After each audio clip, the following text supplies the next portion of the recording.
नमस्कार विद्यार्थी मित्र, एका छोट्या विश्रांतीनंतर आपण पुन्हा नवीन अभ्यासाला सुरुवात करतोय। नवीन विज्ञान भाग 2। त्याच्यामध्ये विज्ञानची जी कृतीपत्रिका 10वी आहे ती विज्ञान भाग 2 शी संबंधित आहे।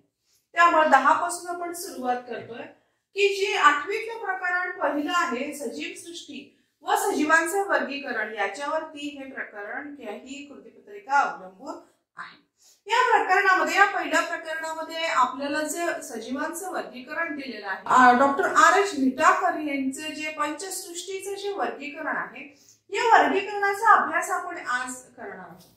आता मुख्यतः वर्गीकरणाची आवश्यकता का भासते आपल्याला, तर एवढा प्रचंड आपल्याला सृष्टीमध्ये जे वैविध्य बघायला मिळतं आणि हे वैविध्य बघताना त्याचा अभ्यास करण्यासाठी त्यातली साम्य आणि त्यातले भेद ह्याचा अभ्यास केला जातो। आणि हा अभ्यास करताना सुरुवातीपासून वर्गीकरण कशा पद्धतीने केलं पाहिजे हे आपल्याला डॉक्टर आर.एच. विटाकर यांनी यामध्ये सांगितलेलं आहे। तर हे थोडंसं वर्गीकरण आपण बघतो। तर सजीवांचं वर्गीकरण करताना पहिल्यांदा त्याच्यामध्ये 3 पायऱ्यांचा विचार केलेला आहे।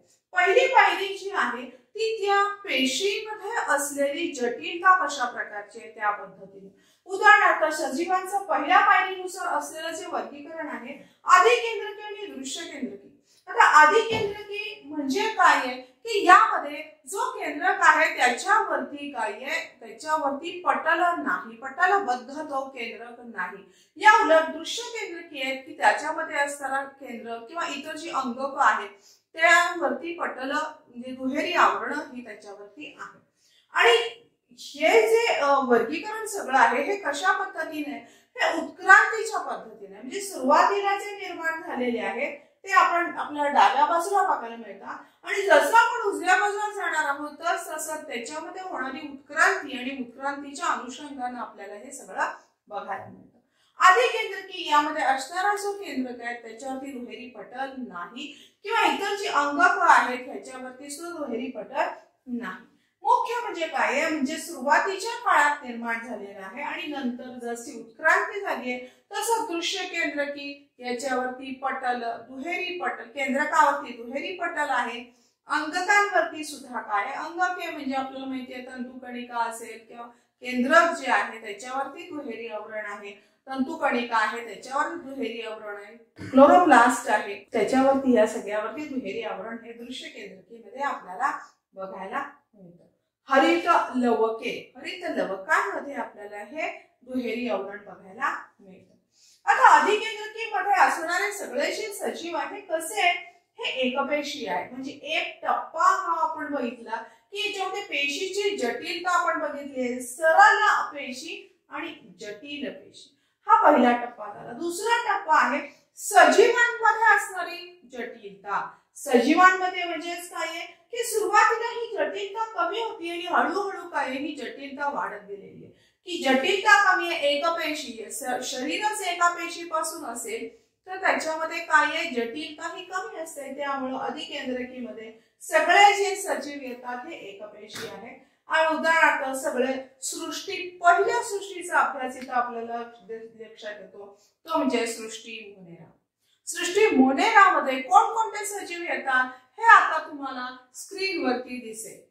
दिलेल्या आकृतीमध्ये मोनेरा सृष्टीतील विविध सजीवांची माहिती दिलेली आहे। यामध्ये काही उदाहरणं आपल्याला दिली आहेत, ती म्हणजे Streptococcus pneumoniae, Clostridium tetani, Treponema pallidum, Vibrio कोलेनी, Salmonella typhi, Legionella pneumoniae, Staphylococcus aureus, Clostridium botulinum इत्यादी हे सर्व मोनेरा सृष्टीतील विविध सजीव आहेत। पुढचा मुद्दा येतो तो म्हणजे दृश्य केंद्रकी। साहजिकच काय जटिलता वाढलेली आहे आणि वाढलेली असल्यामुळे काय आहे, आता याच्यामध्ये काय आहे पुन्हा 2 प्रकार येतात, एकपेशीय, बहुपेशीय। काही सजीव एकपेशीय पण आहेत आणि काही बहुपेशीय आहेत। यांच्यामध्ये जे दृश्य केंद्रकीमध्ये एकपेशीय आहेत त्यांना सृष्टी प्रोटिस्टा। आता सृष्टी प्रोटिस्टा मध्ये कोणकोणते सजीव येतात हे तुम्हाला आता स्क्रीनवरती दिसतंय। पुढे आकृती क्रमांक 2 ही प्रोटिस्टा सृष्टीतील सजीव आहेत। यामध्ये व्होल्वॉक्स, पॅरामॅशियम, अमिबा, युग्लिना इत्यादी उदाहरणे आढळतात. उदाहरणार्थ आपल्याला माहिती आहे मध्ये अमिबा असेल किंवा पॅरामॅशियम असेल, हे आपल्याला काय याच्यामध्ये सृष्टी प्रोटिस्टामध्ये दिसतात. पुढे आहे तर म्हणजे दृश्य केंद्रकीमध्ये असणारे बहुपेशीय प्राणी. आता बहुपेशीय म्हणजे ज्यांचं शरीर अनेक पेशींपासून बनलेलं आहे असे प्राणी. आता या बहुपेशीयांचे पुन्हा पुढे वर्गीकरण केलेलं आहे की याच्यामध्ये जटिलता जास्त आहे. बहुपेशीय आहे म्हणजे जटिलता जास्त आहे. की याच्यामध्ये पुन्हा कसं वर्गीकरण आहे की पेशी भित्तिका असलेले काही सजीव आहेत आणि काही असतात की पेशी भित्तिका नसलेले. आणि आता पुढे म्हणजे तिसरी पायरी आपल्याला याच्यामध्ये येते ती म्हणजे पोषण पद्धती. पोषण पद्धतीनुसार वर्गीकरण केलेलं आहे. आता पोषण पद्धती म्हणजेच काय आहे की याच्यामध्ये काही अशी आहेत की त्यांच्यामध्ये पेशी भित्तिका आहे आणि प्रकाश संश्लेषण करत नाहीत, म्हणजे ते परपोषी आहेत, दुसऱ्यावरती अवलंबून आहेत. हे म्हणजे सृष्टी क्रमांक 3 म्हणजे कवके. ही तिसरी सृष्टी आहे. पुढे की जे बहुपेशीय सजीव आहेत पण त्याच्यामध्ये पेशी भित्तिका आहे. पेशी भित्तिका म्हणजे काय आहे, पेशी पटला भोवती असलेलं जे मजबूत आवरण असतं त्याला आपण पेशी भित्तिका असं म्हणतो. तर पेशी भित्तिका असलेले जे सजीव आहेत पण त्यांच्यामध्ये प्रकाश संश्लेषणची क्रिया केली जाते, म्हणजे प्रकाश संश्लेषण द्वारे स्वतःचं अन्न स्वतः तयार केलं जातं, ते स्वयंपोषी आहेत असे म्हणजे सृष्टी क्रमांक 4 वनस्पती. वनस्पती सृष्टी ही कशी आहे, स्वयंपोषी आहे, स्वतःचं अन्न स्वतः तयार करणारे आहे. आणि बहुपेशीय सजीवांमधला तिसरा जो प्रकार आहे तो म्हणजे पेशी भित्तिका नसलेले. पेशी भित्तिकेचं आवरण पेशी पटलाभोवती नाही असे आहेत. तर यांच्यामध्ये येते ती म्हणजे सृष्टी क्रमांक 5 प्राणीसृष्टी. प्राणीसृष्टी ही याच्यामध्ये पेशी भित्तिका नसलेले सजीवांमध्ये येते. आताच आपण डॉक्टर व्हिटाकरनी अभ्यासलेली पंचसृष्टी पाहिली की ज्यामध्ये सृष्टी मोनेरा, सृष्टी प्रोटिस्टा, कवक, सृष्टी वनस्पती आणि सृष्टी प्राणी हे आहे. हे याचं वर्गीकरण कशा पद्धतीने केलं हे आपण बघितलं. आता यातल्या काही सृष्टींचा अभ्यास आपण थोडंसं मूलभूत पद्धतीने बघतोय. काय त्याची जी लक्षणं आहेत किंवा वैशिष्ट्य काय आहेत ती आपल्याला पहिल्यांदा सांगितली आहेत. पहिलं म्हणजे सृष्टी मोनेरा. सृष्टी मोनेरामध्ये कोणते सजीव येतात हे आपण आताच बघितलेलं आहे. सगळ्यात महत्त्वाचं हे सर्व एकपेशीय आहेत, आणखी मूलभूत आहेत, सुरुवातीलाच तयार झालेले आहेत, त्यामुळे काय थोडंसं विकसिततेच्या बाबतीमध्ये काय थोडे कमी विकसित आहेत. म्हणजे जी सृष्टी मोनेरा आहे जी ती कमी विकसित आहे, अल्प विकसित आहे असं आपण म्हणू शकतो. यामध्ये सर्व सजीव हे एकपेशीय आहेत, काही त्याच्यामध्ये स्वयंपोषी आहेत आणि काही परपोषी सुद्धा आहेत. आणि आपण बघितलं की ते त्यांच्यामध्ये जो केंद्रक आहे हा केंद्रक पटलबद्ध नाही, म्हणजे केंद्रकावरती दुहेरी आवरण हे आपल्याला त्याच्यामध्ये बघायला मिळत नाही. तसंच अंगकांच्या वरती सुद्धा त्याच्यावरती दुहेरी आवरण हे बघायला मिळत नाही. दुसरी सृष्टी जी आहे ती म्हणजे सृष्टी प्रोटिस्टा. आता याच्यामध्ये प्रोटिस्टामध्ये सुद्धा जे सजीव आहेत ते एकपेशीय आहेत. दुसरं काय मात्र हा काय थोडंसं उत्क्रांत असलेला सजीव आहे, म्हणजे पटलबद्ध केंद्रक आहे. पटलबद्ध केंद्रक आहे म्हणजेच काय हे दृश्य केंद्रकीमध्ये आहे.